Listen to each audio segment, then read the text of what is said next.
Hey y'all, welcome back to the channel. Annalise here. I was leading me to share, so I'm gonna try and make this one, this last one, because we were just gonna piggyback off of what we were talking about last. Um, uh, yeah, make sure you test the spirit by the spirit to make sure this is for you, what parts are for you, and if it's a right now word or if it's a shelf word. Um, so we were basically leaving off talking about this space of like, okay, you have four categories where you got mentally, or excuse me, spiritually, mentally, emotionally, and physically. And it's almost as if, we show up physically, but we completely forget the other three. And in forgetting the other three, it's like, okay, we don't see how that is affecting how you are as a child, and then as you grow up. So for example, as a child, you're not getting that space to be able to be listened to, where nobody's not necessarily listening to you because you're a kid. And kids, because they can speak and they have words now, like they're like, hold on, you see them grow from this little itty bitty baby that can't speak or just babbles until they're able to form words, and then as they're able to form words and sentences, then they're able to read, and then they're able to write. So they're fascinated by everything, and they want to tell you everything, and they want to show you everything. And so there's this space of like them tending to, like, on and on and on. But the parents, because the parents have to, of course, go to work, or of course they're just dealing with a lot of things spiritually, because there's a lot of heavy spiritual warfare when it comes to families in general. The devil does not like families, and he hates marriages.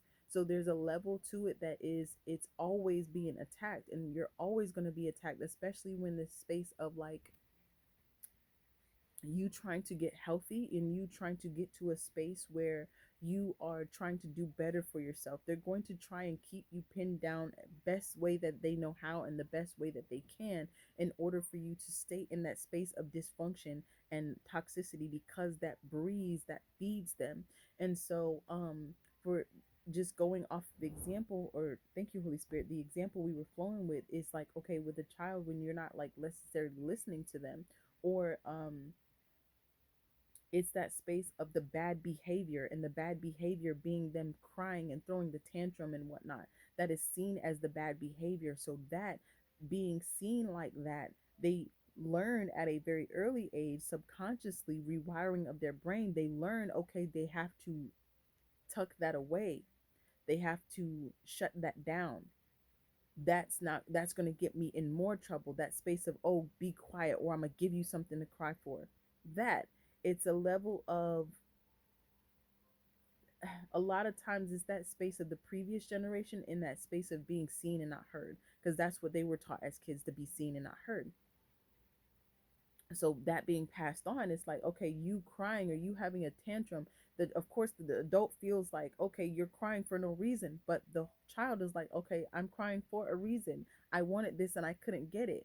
That made me upset.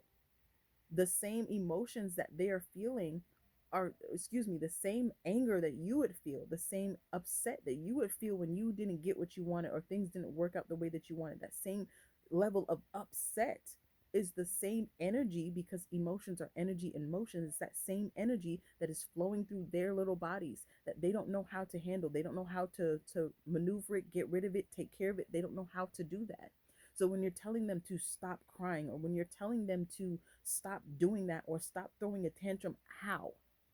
You have to teach them how, in the space of giving them outlets to regulate.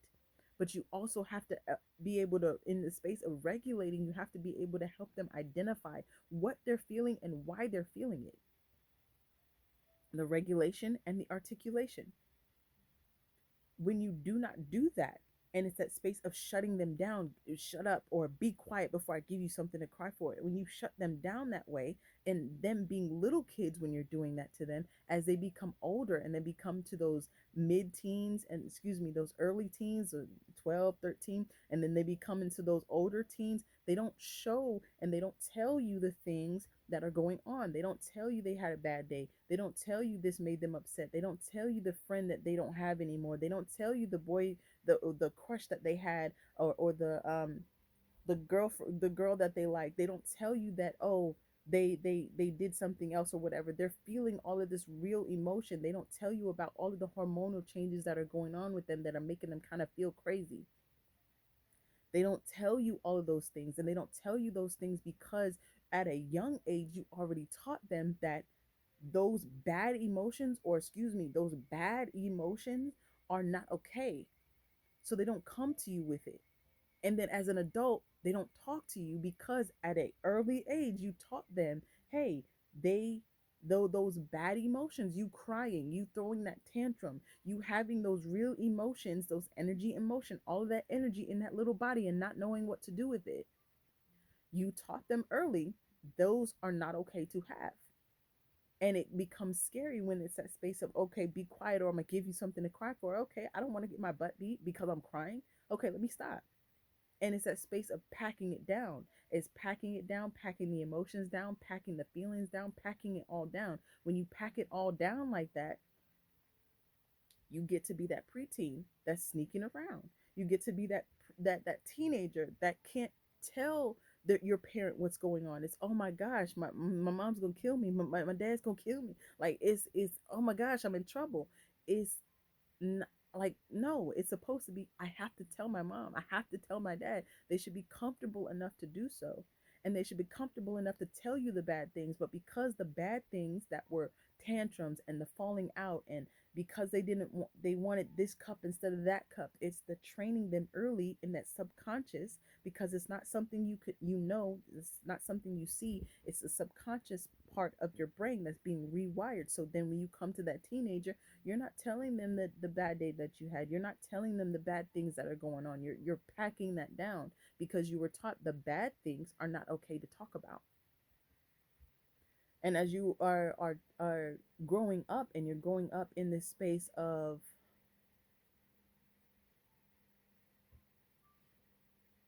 becoming an adult, you don't talk to your parent because it's like, okay, as a teenager, you already knew not to bring that. And then if you there were things that got out, or things that did get to them in the space of finding it out, they exploded. And it wasn't this explosion of like, you know, oh, I'm taking your phone, or you're grounded. No, it was an explosion of you being fussed out, you being beat on, you being getting your butt whooped. It's and some things weren't a necessarily a butt whooping situation. So um that level of that level of it escalates into that space where then you are getting into those butt whooping situations. Um, but also a lot of it comes from a space of like not being taught anything, or not being talked to about those things. It's like, okay, how do you regulate those emotions? And so that's how, even as adults, we begin to reach for things in the space of feeling a legitimate need illegitimately. We're reaching for things, we're reaching for the cup, we're reaching for the smoke, we're reaching for the other drugs, we're reaching for the addictions, we're reaching for the food, because we think it's just addictions and these grand things. We're reaching for the food, we're reaching for the credit card to go swipe it, we're reaching for the Netflix to go and binge, we're reaching for those things. We're shutting ourselves in, we're trying to regulate those bad emotions, and we don't know how as adults because we were never taught to as kids. And what it turned into as teenagers was you kind of sneaking around, you hiding stuff, as well as this space of, like I said, the parent having to work, or the parent having to be out of the household, or the parent just not being there spiritually, mentally, emotionally, because you could still do that, but not being there spiritually, mentally, and emotionally um takes a toll. And it makes it so it's almost like having a shell. You have them there present, but they're not engaged. There's no connection, there's no intimacy. So you're not necessarily learning anything. You're not necessarily picking up on anything, on like how to speak, how to act, how to walk, how to talk, all of these things. You're not understanding the ways of the world. You're not understanding how things work. You're not understanding yourself. Um, You're not understanding what's going on with you and how to process it, how to take care of it. It's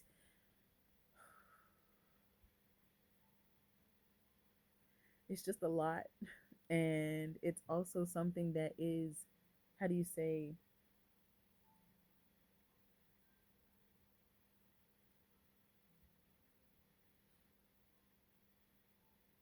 it's a stronghold. And you could say, like, because it's a space of, not everybody has parents that are like that. And you can say, oh, well, just talk to them. There's a level of communication that doesn't get developed as a skill when you're not able to talk, when you're not able to communicate or express yourself. With that being said, because of that, there is, the level of communication is not developed. With the level of communication not being developed, you have it to where you cannot have simple conversations. Simple conversations about whether we are uh,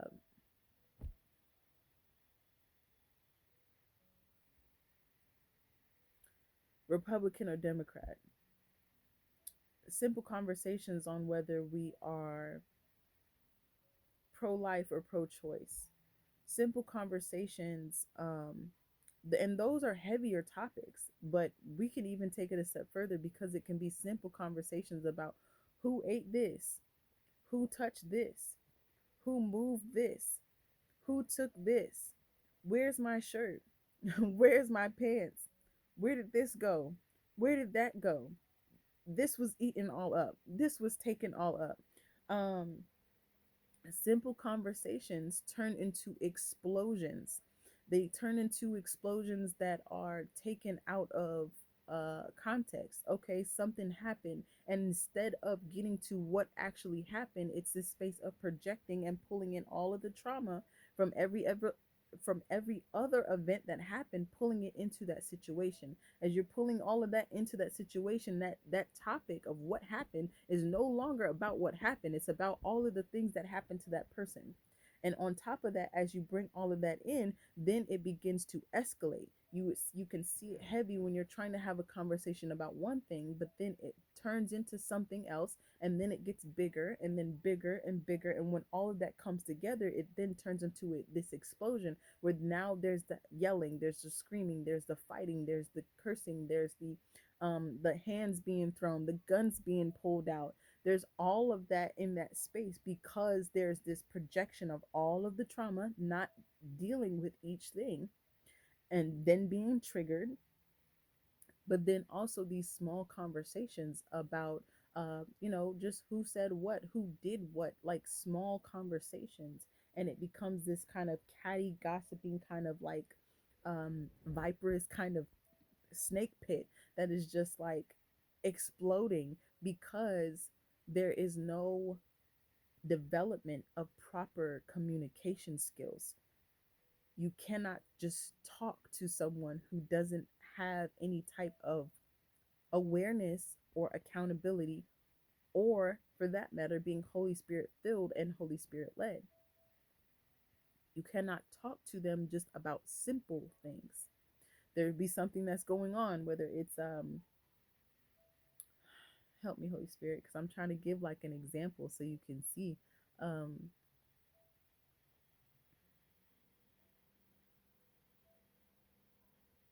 hmm, I think I talked about this one where I was saying like, okay, um um I was talking about how my shorty, she was upset, she was overstimulated. And of course, I'm not perfect, but I try to give the room for those bad emotions and not allow myself to be taken under and be dysregulated because she's dysregulated. I'm the thermostat and I set the temperature. So I have to help her by get regulated in the space of me being regulated myself. That's where it starts.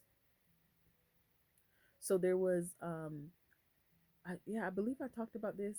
I can't remember which video, but it was basically like, okay, she was overstimulated.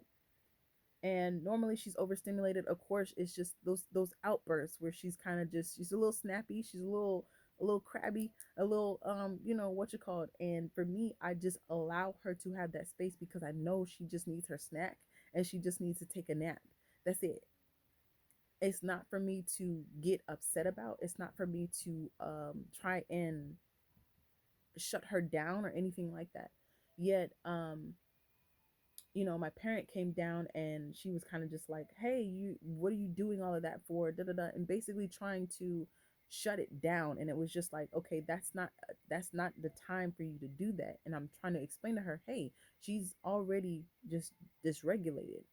Leave her be. Um, my shorty's like, she's trying to explain, and I'm just like, look, she's irritated. Leave her alone. And I'm telling my shorty to kind of just like be quiet. But my parent is just like continues to keep going, and that situation turned into something that escalated with the jumping in the face, because there's a lot of this space of like taking what I'm saying as a space of challenging her. She took that as me challenging her. She took that as me challenging her authority. She took that as me um trying to usurp authority, where it was like, okay, no, she's just irregulated. So because she's irregulated, she's overstimulated, leave her be. There's nothing else to talk about. So go. And because I said that, that's what triggered it. And because um that's what triggered it, that's what made it to something that exploded. So instead of it being a moment for her to understand, hey, the overstimulation, and me allotting the space for that overstimulation and that bad behavior, it was a level of escalation, because there was this projection of it first being triggered because I was just basically saying, okay, like, okay, you can go back upstairs. There was no reason for you to kind of like come behind me to parent behind me when I'm trying to help her to regulate. You're not going to come here to shut her down when she's overstimulated. I see she's overstimulated because I'm her parent, and I'm seeing that. I'm giving her room and space to be crabby and snappy because she's overstimulated. She's not doing that just to do that. She's feeling overwhelmed. There's so many emotions. She just needs to eat. She just needs to take a nap.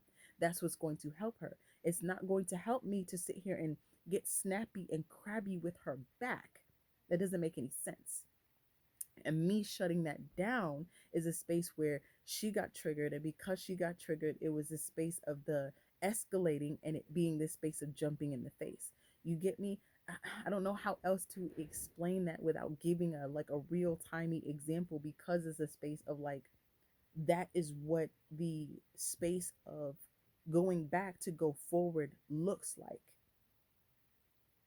You see, it's the way that, hey, I have a kid and I'm seeing the way that certain things were done, and certain things were taught as far as in me, but then understanding, okay, she's a kid. There's not a what you call in her brain, like, to think that little kids are intentionally trying to manipulate, intentionally trying to challenge. Now, don't get me wrong, there's some kids out there that are just like, but even in that sense, they don't know how to regulate, because they don't know how to regulate, and because they don't know how to handle all of these big emotions that they're feeling in their little bodies. Because of that, that is where you're getting those outbursts. That is where you're getting those things that they are how do you say, throwing tantrums, the screaming, the falling out, the crying, the whining, that's seen as bad behavior. And it's that is taken as a means to manipulate, or a means to challenge, or a means to usurp usurp, how you saying that right? Usurp authority. In which case it's like a child is not thinking that. They're just thinking, hey, I just want the bag of chips. I just wanted the green cup instead of the blue cup. I just wanted to go outside. I just wanted to use this shirt. I just wanted to put on those pants. I just wanted to put on those shoes.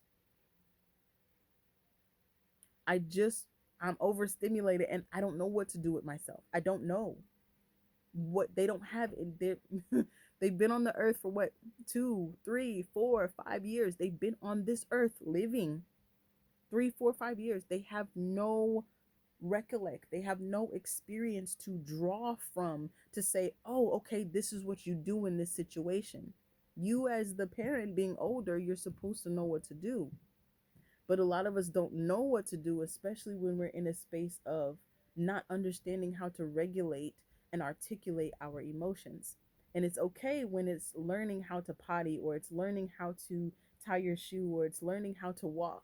There's this level of grace for it. There's this level of breaking it up and training for it, and tackling it in different ways and different angles. But when it comes down to emotional regulation, there is no room or no capacity for that. There is no space for that. It's the good behavior where you act good, you do what you're supposed to do, you clean up, you get good grades, all of that good stuff. But there's no room for the throwing of the tantrums, the falling out, the acting bad, the acting out. And it's a space of, there could be multiple factors for that, like a missing parent. When you don't have that mother that's there to give that nurturingness, where in Nanny McPhee, the mother wasn't there. The mother passed away. So now the kids are acting up. They're throwing things. They're how do you say, they're playing little tricks on the nannies that he is bringing, and no nanny wants to work with him because all of them kids, on top of all of them kids being extra, where they were playing tricks. They were putting little they put jello on their head, or they would sit there and wire the doorknobs with electricity, so when you touch the doorknob you get that little electric shock. They put a little toad in the tea, so you got frog eggs in the tea. They put stuff and goop in your shoes. They put certainly, the little tricks and whatnot. And they're doing that because of course they're acting out, they're feeling things and whatnot, but people see that and it's automatically taken as a space of bad behavior, opposed to understanding, okay, hey, they just lost their mother. They're grieving right now and they don't know what to do with all of those emotions and all of those feelings that they're feeling, because you do not just feel one emotion. Remember, when it comes down to EQ, you do not just feel one emotion, you feel multiple emotions at the same time.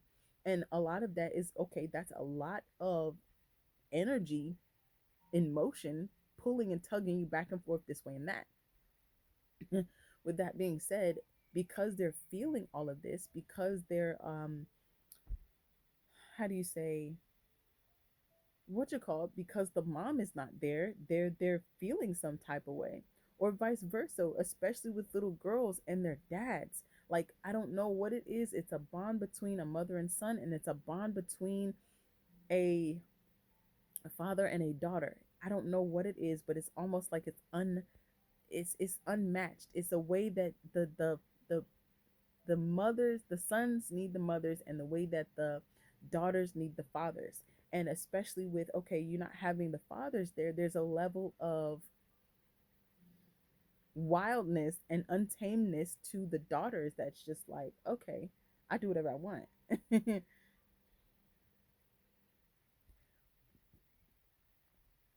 So there's also like other factors that play into that, and you can see that is also a space of how the devil breeds on that. He breeds on that. He sends his minions to that. Okay, let's make it so that the mother is not around, or let's make it so the father is not around. Let's make it so that they're not around, and getting in the way of that, because that's getting in the way of the marriage. If that's getting in the way of the marriage, then that's getting in the way of the foundation of the family. So then you have the children that don't have a foundation to stand on. When they don't have a foundation to stand on, they are tossed to and fro. And you see there's a lot that's being opened up to the child, where they are now exposed to a lot that they should not be exposed to. And when them being exposed to a lot, there's just a reprogramming in their brain, rewiring in their brain, in their subconscious, that is planting seeds of and planting like tear and earmarking them. Thank you, Holy Spirit,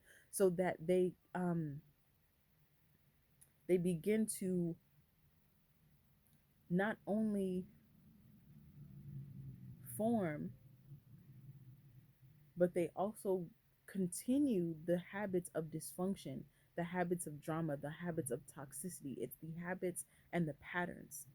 Those habits and patterns get passed on. How you have that, thank you, Holy Spirit. This, we've been talking about this one, that black water that they have, and it's like the grandparent, and it's the black water, and they take that and they pour it into the parent, so it's the black water, and then the parent pours that into you, but then you get a hold of Jesus, or Jesus gets a hold of you, and when Jesus purifies that water and makes it all clear, then you take that and you pour that into your kid.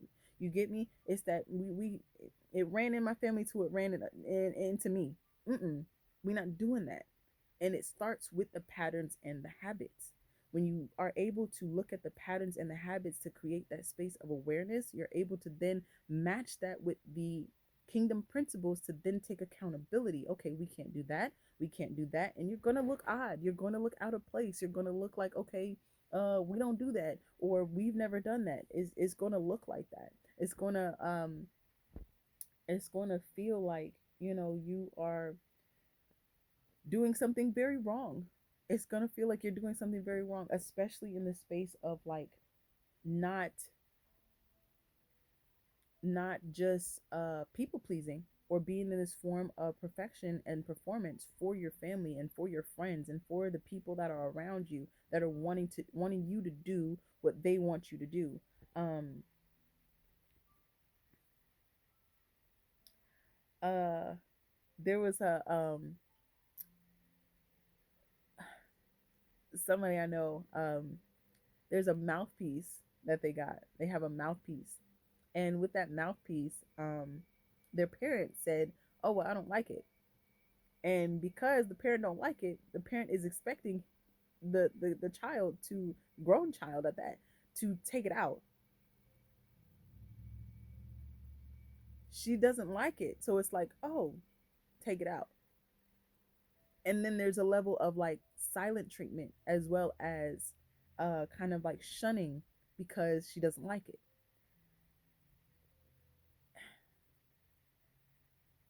And those of us that are like culture and worldly and whatnot would be like, well, if the parent doesn't like it, the parent doesn't approve, well then take it out. But they're a grown person, and they can express themselves and do what they want as they want. And again, it's not a space of your will, but it's a space of understanding that the desires and the things that you have, as far as in you going after your dreams and whatnot, are things that are placed in you by Abba. He's giving you those desires. You don't just have those desires for no reason. A lot of times those desires are peculiar or unorthodox and go against what is being done in your family already. Again, you were placed there for a reason. With that being said, there's a level to it of like, okay, when you're speaking or when you're talking, thank you, Holy Spirit, where they're like, oh, just talk to them, or this space of like, okay, they said that, is it really that bad that they said that, or is it really that bad that they treat you like that, etc., etc.? Because again, you can see like with the mother Gothel, she still made sure she had food, she had clothes, she had a place to stay, she had all these things that she was able to do, reading books and painting and all of that. You can see that. But there's a level to it. So how do I say this, Holy Spirit? Help me.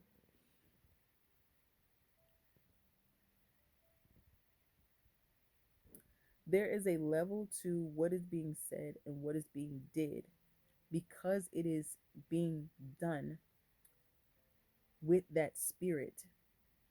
There is a power and a force behind it. So, for example, gossiping.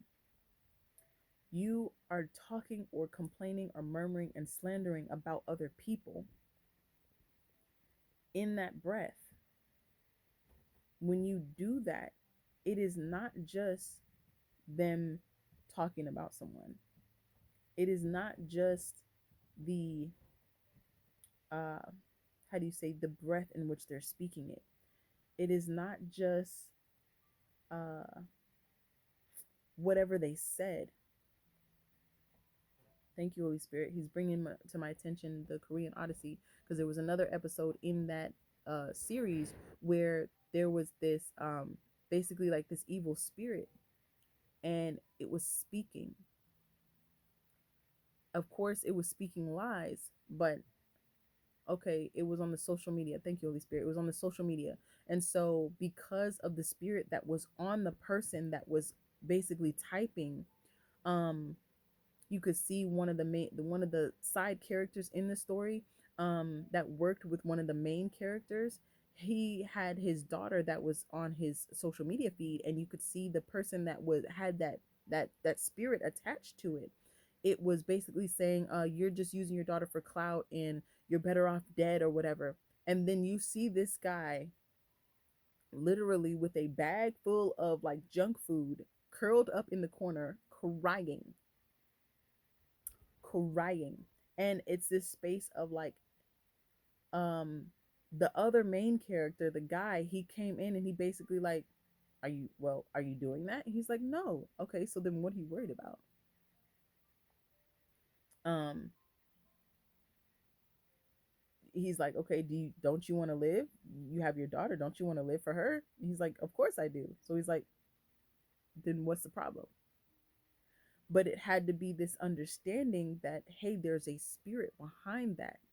That spirit behind that had such a force through the screen, that cyberbullying is real. It had such a force through the screen that it put him in a space of lowliness. It put him in a space of, it put him in that dark space. Thank you, Holy Spirit. He's helping me remember Charmed, an episode of Charmed where it was this dark lighter that was basically telling Prue that she was bad and everything that she did was bad. And it was over time that, like, and not very long either. He was working quickly. That she wanted to basically kill herself. So she was standing on the bridge ready to jump because of what this dark lighter was saying in her ear. So, as it says, good and evil, life and death are in the power of the tongue. Words are powerful. God spoke the earth and the heavens into existence. Words are powerful. So, in that breath of like gossiping, we think it's no big deal, especially in culture and society. We think it's no big deal. We think it's, oh, it's just normal. Some families think that, oh, it's just normal to talk about your family, like, oh, to just talk about them and gossip about them. Like, they think that's normal, and it's not. It's actually something that breeds a space of division, and it actually breeds this level. It's the force, it's what is being said, how it's being said, the slander, the murmur, all of it together that is breathing this spirit on it. That spirit behind it is amplifying it. It's like when you have a guitar, you have the guitar and you're stringing it, right? But when you plug it into that amp, it makes it boom. When it makes it boom, it's that space of like that gossiping. There's a spirit behind it that makes it lethal. There's a power behind it that makes it lethal. That power behind it is going to be something that makes it how he was sitting there literally curled up in a corner because that force was being sent to him. It's almost like it's like hexes and spells that are being sent with it. The hexes and spells being sent with it, in that force, in that source of that power. um it's designed to make you get in that negative state, that negative place, that negative what you call it, just like the scale when it was like basically not working, it, that negativity, it was feeding on that, and it was breathing on it, like, okay, making it fester. And it made it fester where it grew until it was this space of them feeling so lowly that they wanted to do anything to go ahead and lose the weight. And some of them wanted to kill themselves. They're like, they were better off unaliving themselves than to sit here and be as big as I am, etc., etc. All of that is very, it can become very lethal in the way that is being spoken. It can become very lethal in the way that is being especially when it begins to spread.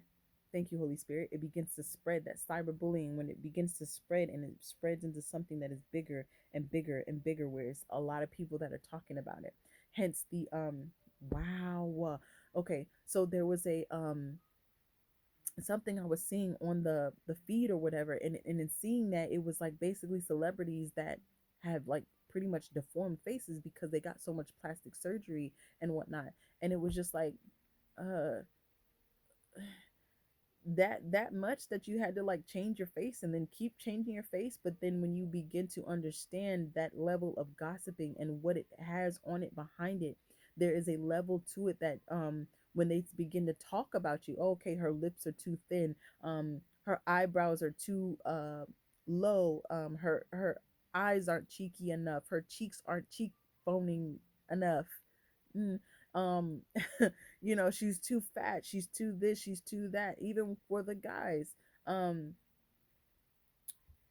there is they begin to start changing and basically doing all of that stuff on themselves. And because they're doing all of that stuff on themselves, they begin to change and then alter their face, and their face begins to be altered, and then they don't look like who they used to be. And in that space, you could see how that is something that breathes on it, and it breathes this level of just, there's a toxicity to it, there's um a evil to it, there's a nastiness to it, that when they do that and when they say that, it just made them feel in such a low self-esteem and a low state that they felt, okay, I have to change myself in order to be accepted. But then it was like when they changed it, they also didn't like it, so they had to learn, like, okay, no matter what anybody's saying, it doesn't matter, because you know, I'm just gonna be me. So a couple of them had to like, okay, I'm just gonna stop. But you get me, you get what I'm saying. But I think I'm out of time. So go ahead, like, comment, subscribe, do the thing. Remember, God is love, Jesus the way, the truth, and the life. And I'll be back on the next video. Okay, ciao.